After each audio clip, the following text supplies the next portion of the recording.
Welcome to Community Conversations. I'm your host, John Tansey. If you spend time in downtown Windsor or attend events around town, you've likely met or crossed paths with Paul Voltmer. Paul is pastor at Trinity Evangelical Free Church here in Windsor and is active in the community in so many ways. Paul, welcome to the show. Thanks. Great to be here. Paul, why don't we start at the beginning of your time in Windsor, and then maybe we can step back and kind of what you were doing before that. But when did you come to Windsor, and what brought you here? I've been in Windsor 10 years now. This past June was my 10-year anniversary. I came from New Jersey, and when I was called as pastor here at Trinity Church. So the process began in 2014. In 2015, we moved up here as a family. Great. And so maybe we can go back to the beginning. Where were you born, raised, go to school, and leading up to your time here, Sure. Some of the things you've done? Yeah. So born and raised in New Jersey.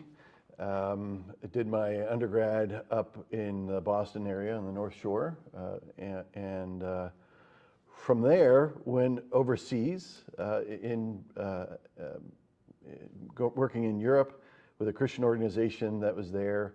So this was the early 90s. The Berlin Wall had come down, and I was involved with work in Central and Eastern Europe. Worked there for 7 years, and met my wife over there.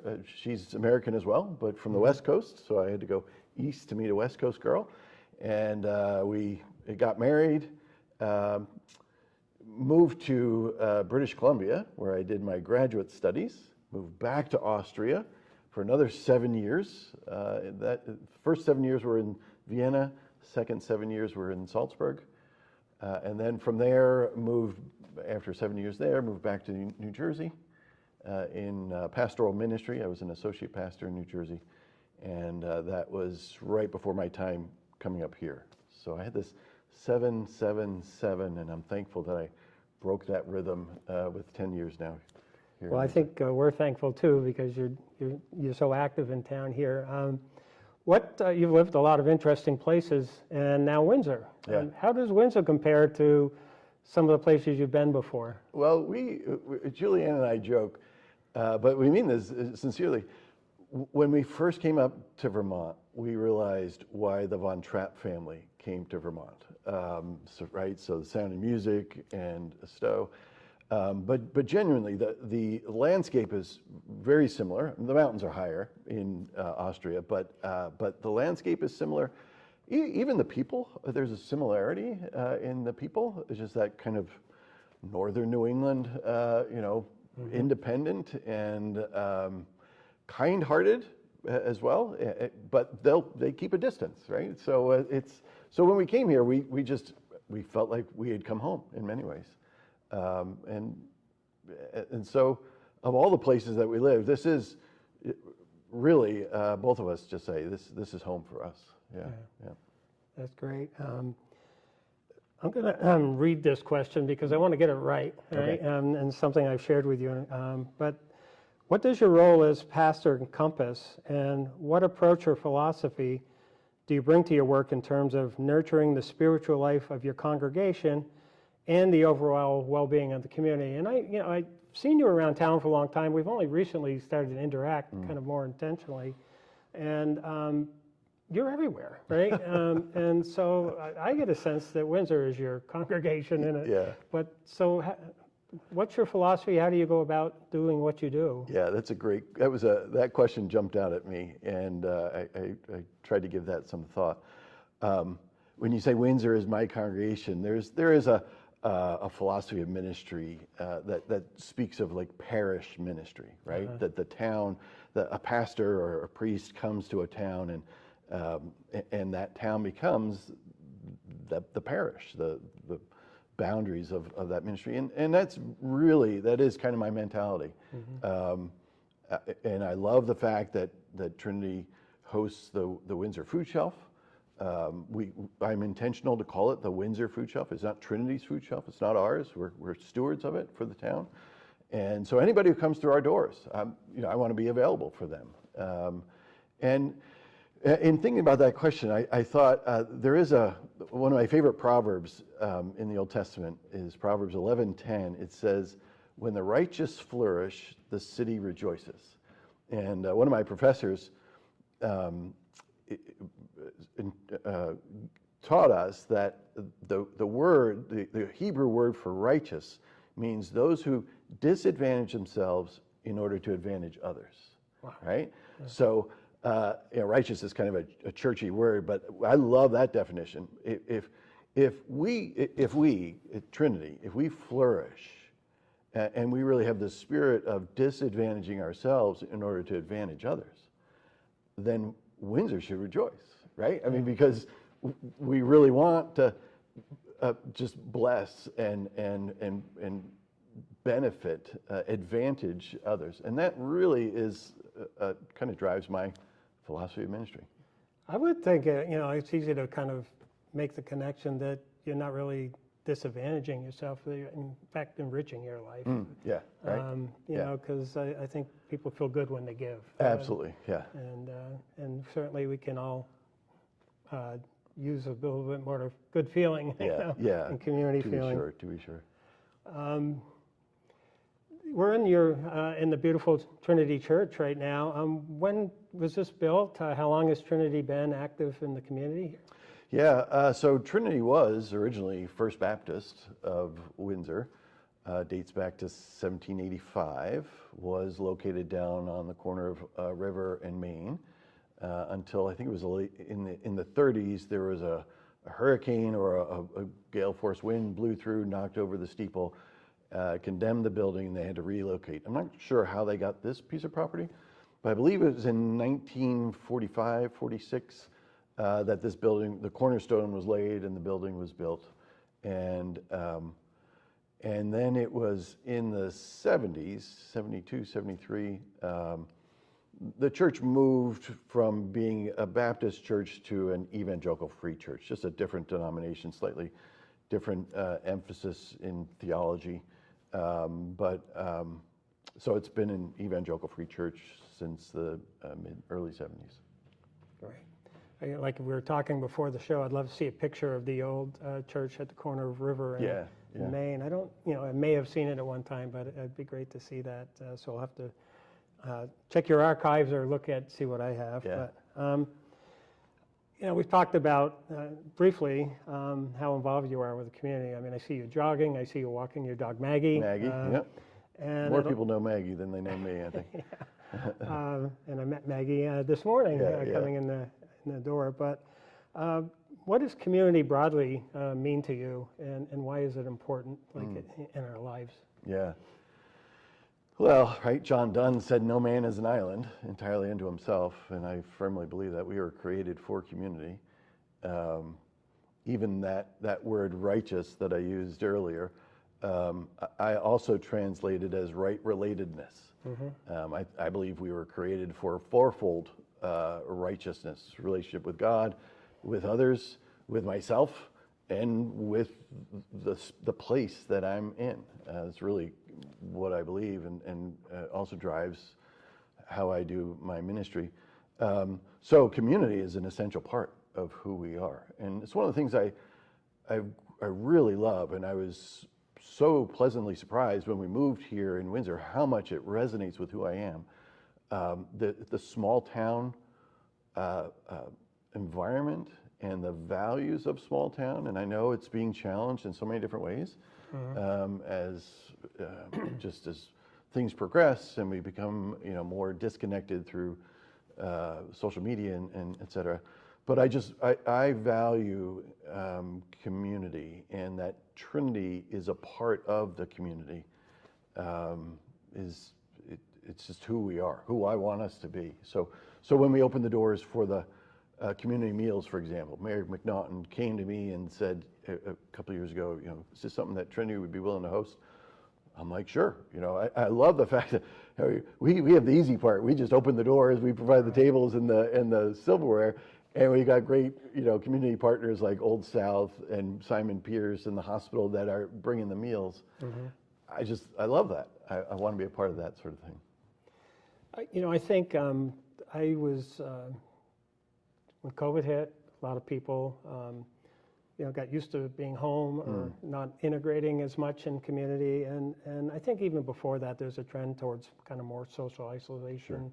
People don't know their neighbors as well as they used to. And so, I've tried to make a more intentional effort to get out and about. And that's how I'm seeing you more. Yeah.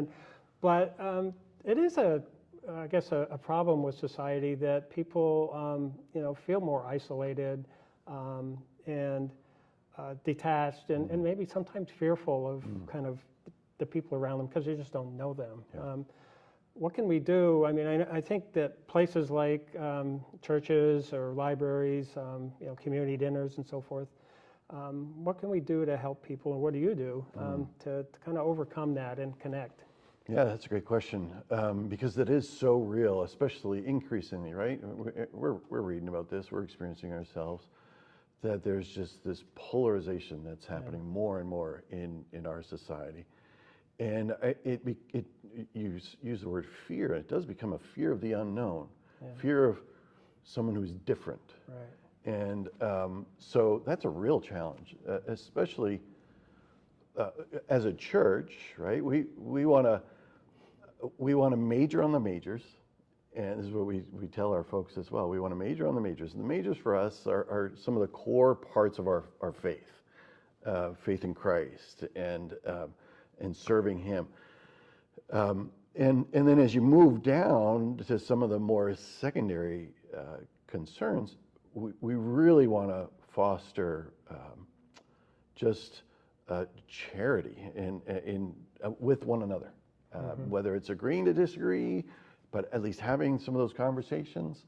So those are some of the things that we try to do, but it also comes back down to relationships, right? What can we do in our community? Come out to the community dinner. It's just a great way to meet a neighbor that you didn't know. I love the concerts on the green. Yeah. And we're up there, and this predates me, but we had one of our high schoolers back over 10 years ago said, hey, concerts on the green are great. Can we serve hot dogs and just give them away? Yeah. And so I love the fact that Trinity's got the hot dogs on the green with concerts on the common. So, but as a community, if we can come out to these things, if we can, when the library does book discussions or green up day, I mean, there's so many different opportunities. And I get it, we're all busy. Rec sports are where a lot of the families just invest a whole lot of their time, and rightly so. But to the degree we can also add maybe just one thing to our calendar once a quarter. I don't know, just try to be that level of intentional within the local community. I think we'll realize, okay, we are isolating and we need to find our way back to one another. Yeah, I think, if I think back to my earlier days, which are further and further in the rearview mirror as time goes on, but and then there's, I've referenced this in prior shows, books like Robert Putnam's Bowling Alone. Talked about how, whether it's attendance at churches or bowling leagues or, Rotary clubs has kind of diminished over the years. And those are all avenues for people of kind of different backgrounds to come together and know each other as fellow humans, right? And they didn't necessarily agree with each other, but they built trust and respect. And if we don't have those interactions, then it's easier to kind of be disagreeable or maybe polarized. And, I think also that if you look at how societies, if you look at older buildings, the porches were in front of the building facing the road. Yeah. Now we build houses with decks in the back, right? That's and, good. Yeah. And we drive by our neighbors. Yeah. We don't have community markets. So we've kind of organized society to isolate ourselves. Yeah. And I think, as you said, we have to then make maybe more of an effort. Go to the community dinner, which I've started to do. And every time I've gone, I've met somebody new and just had some really interesting conversations with people, or go to a library event. And again, you're doing that. What are some of the other things that you do? Just to speak to that, we coming out of the pandemic, the phrase I just used, finding a way back to one another, it really was on my heart for us as a church family, because we had, a number of us said, well, for the early part of the pandemic, we worshiped online. And then when the restrictions were loosened, we then worshiped in this space with social distancing and all that. But still, it was like we had to find our way back to one another. So one of the things we instituted when it started was what we called Sunday Fun Days. We just I still want Sunday to be the best day of the week, is what I tell folks. And one of the ways we did that was Sunday afternoons. We would, like just this past Sunday, we did a hayride over in Claremont. One of our leaders is a retired farmer, and we did a hayride. This coming Sunday, we're going to do apple picking. We'll do a day at Echo Lake. We'll go to a Dartmouth hockey game. So the kickoff is back in May. Every May now for several years, we do a wiffle ball game up at the fairgrounds. And this isn't just for Trinity. I say to our folks, hey, bring your friends and neighbors, right? Yeah. This is just fun. We just want to have fun on a Sunday afternoon. So to the degree we hear about these things, wherever it is, let's kind of jump over our shadow a little bit and involve ourselves in these ways. Let me pick up on that a little more. I think that those are great activities, and there's so much going on. Vermont has an aging population, and some people, are maybe not that mobile, right? They're at home, and and I know you've been involved with the community health activities, connect with the hospital and a lot of other organizations. Are there ways that like elderly that are not mobile can take part in these, or can we do more? Are there things we can do that we're not doing? Yeah, that's a great question. I do say, because we have a pretty diverse group here at Trinity, and where we're sitting is where some of our older folks come. This is kind of the walker section, which is wonderful on Sunday morning.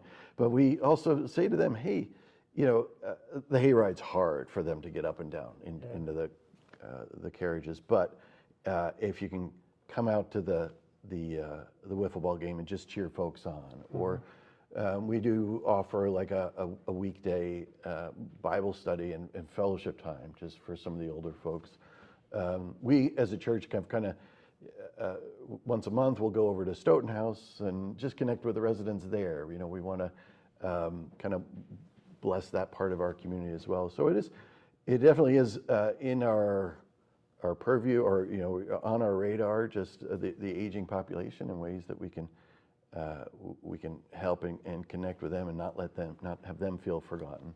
Yeah, it's definitely. Yeah, and I guess I would say if you're younger and mobile and have a vehicle, and you have a neighbor or a relative that's aging, make a day a month to say, like, would you like to go get a coffee, go get an ice cream, or go to the ball game down on the field? We were talking before the show, and I lived in Uzbekistan for a while, and I mentioned that we became close with 4 of Mother Teresa's sisters, and they would come to us, Nita and my 2 children at the time, and the kids, they would say, next week when you come to church, I'd like you to pick out a toy to give away to somebody that needs a toy, and don't pick out a toy that you don't use. Pick out a toy that you like, right? And then I would say to the sisters, I said, well, what can I give you? Can I give you a donation? I said, no, we'll let you know when we need something from you. And so my job was to drive them around. And the little red BMW, used BMW that I had. And but they would, where I would drive them is they would go visit elderly Uzbek and Russian people that were isolated at home, bring them food and talk to them, or even transport them. So it just reminded me of that. Yeah, and that's, here in Windsor, right? We got historic homes, we've got Davis House, we've got the Willows. Yeah. Just here in Windsor, we got Old Windsor Village, which isn't seniors, but folks with special needs or limited mobility. And just kind of to your point, and we do, some of our folks are going over to those different locations and meeting with the residents, just spending time with them. That cup of coffee is, you don't have to do anything big. You don't have to prepare a study or anything. Just sit with them, hear their story. Kind of, this sort of interview, there's so many stories here in Windsor from folks. Just grab a coffee with somebody and hear their story. Why are they here? It's a rich experience. That's why I like, one of the reasons I do this show, and I think Windsor on Air is so special, is that it allows us to to kind of get inside people's houses and talk about community in this instance, and maybe make the town a little bit more accessible. The people in the town, get to know them better and so forth. You mentioned some of the things you do. I know you're on the Historic Homes of Runnymede board. I've seen you at the opioid overdose awareness event. I think you, again, you're available, you're active. Just what other ways do you interact with the community? Community health, you mentioned. I'm on the Community Health Committee at Mount Scottney. Really value that. Community health is such a key part of the community. Through Mount Scottney, one of the areas of community health that Mount Scottney identified a number of years ago was spiritual health. And the data is there from Harvard University that if a community doesn't have vibrant spiritual health, it won't be a healthy community. So I've been a part of that.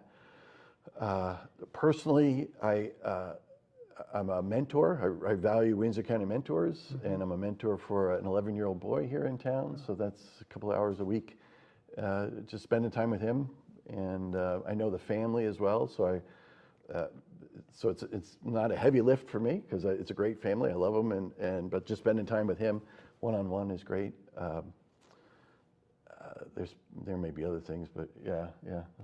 What do you see as needs for the community in terms of if people watching the show want to go out and do something community oriented, where can they make an impact with maybe a minimal commitment? Yeah, well, I'll do a shout out for Windsor County Mentors.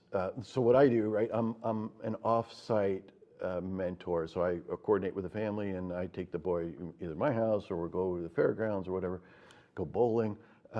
But another way, especially if somebody's retired, to be an in-school mentor, just during the lunch break, it's usually like 45 minutes to an hour once a week. I think we could, I often hear from some retirees that they're busier in retirement than they were when they were working. But I think that would be one way to serve the community. I think other ways are just as we've already been talking, being involved in one-off events. There's plenty of one-off events that are here. So Tom Marsh's email is one way to just keep abreast of those, or Upper Valley, Facebook page. Just be aware of what's going on, and like you started doing. Come out to a community meal, first and third Thursdays, but just come to one and get to know your neighbors and find out what's going on at Simon Pierce. Why are they doing this? Or the rehab center, why are they serving? And just make yourself, I think we can just make ourselves aware of what's going on. Yeah, you're right. That's a great way. I mean, it's, again, through conversations I've had at those dinners, or the library events I've gone to, it's no commitment, right? You just go and it's been wonderful meeting people and learning about them. One of the questions I want to ask is, what do you do for fun? And I think you enjoy all of this. I do. So what do you do for yourself, I should ask? Yeah, that's good. I mean, you mentioned I'm a runner. I love, like Paradise Park it's such a jewel of Windsor, right? The best kept secret is what I have to say. And so I just love going up into the trails. And so that is one of the things I enjoy. Baking. My daughter got us onto sourdough. So I enjoy baking breads. I enjoy reading. Julianne, my wife, and I both just are avid readers. So, an evening at home where we're just sitting in the room, not talking to each other, but just reading a book, it's just a wonderful thing. I enjoy, just being present. Tell us some of, are there some books you've read recently that are kind of stand out? Yeah. So I'm currently reading a book by Wendell Berry. And I can't, To Be Whole, I think it's called, but don't quote me on that. But it's a recent book that he wrote about patriotism and prejudice. So I was intrigued by, that's stuff that's going on right now, and I'm just intrigued. And it's a doorstop of a book. And if you've ever read Wendell Berry, he's a very thoughtful writer. Even his novels are just really rich, and when you get into his essays or a book like this, it's a slow read. So that's one that I'm reading right now. Yeah, I tend to read, if I'm not reading fiction, so I've been working through some of Wendell Berry's fiction recently, and his poetry. His poetry is excellent as well. But then I'll tend to read like theology books. I'm a bit of a theology nerd. So I just this winter I was reading a really good book by Hans Urs von Balthasar. How's that for a name, right? Great pronunciation. I don't think I could do it. What kind of parent names their child Hans Urs von Balthasar? But he was one of the leading Catholic theologians of the 20th century, and just explored beauty, truth, and goodness as three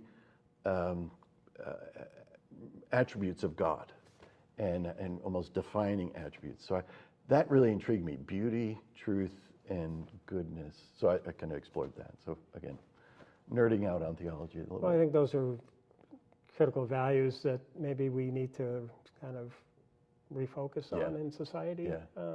Especially we seem to have gotten away from the that. beauty piece was what really intrigued me. But yeah. We're running up towards our half hour. This goes by so It fast. does, yeah. But maybe what broader comments or final comments or words of wisdom would you like to use this opportunity just to speak to the community about? That's a good question. You know, one thing, when I first came to Windsor, I am a bit of a history, I value the history. I'm not so much a history buff, but I value the history of a place. One book that I read in preparing to come to Windsor, to Vermont, was A Fast Lane on a Dirt Road, A Contemporary History of Vermont. I can't remember the author, but UVM Professor Emeritus. So I wanted to learn about Vermont in general, Windsor in particular. And I often heard, right, the glory days of Windsor, Cone Blanchard, and Goodyear, and it used to be, you know, long line of cars, you know, all those stories. And I value that, and it's a rich history. I guess my desire, though, as well, is that the best years of Windsor would be ahead of us. Yeah. What does that look like? We don't have to be like another town. We don't have to be another Woodstock or White River Junction. Or who are we? Who were we created to be for this time and this place? And what are ways that we, together as a community, can kind of work together towards what that new identity is becoming. I'm just intrigued by that. I want to be a part of that. Whatever role Trinity can play, or I can play.